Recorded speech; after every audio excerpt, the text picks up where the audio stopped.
ni siku ya Karume Day.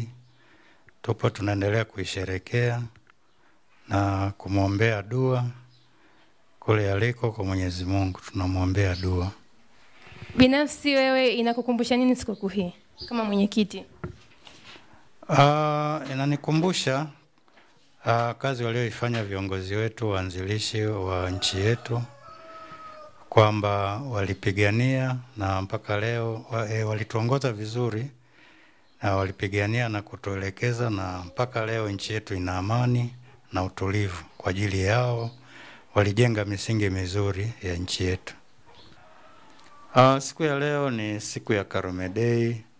Ni siku ambayo muasisi wetu wa nchi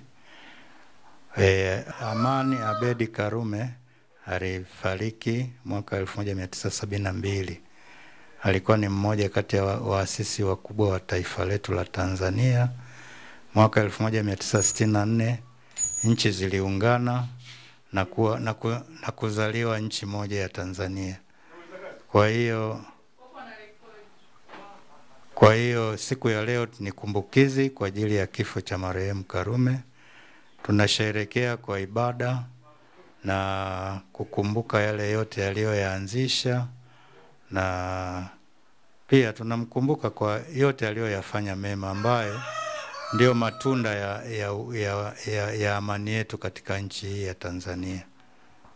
Katika sekta nzima ya uongozi, kipi ambacho umeiga kutoka kwake?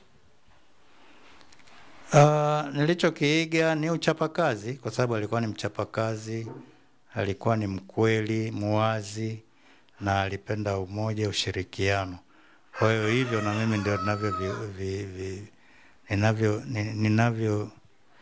ninavyo vitekeleza katika uongozi wangu. Ninapenda sana kuhubiri amani, upendo na uchapakazi na ukweli, uwazi ule. Kwa hiyo ndivyo ninavyopenda mimi kumuiga, na hivyo ndivyo vilivyodumisha nchi mpaka hivi leo.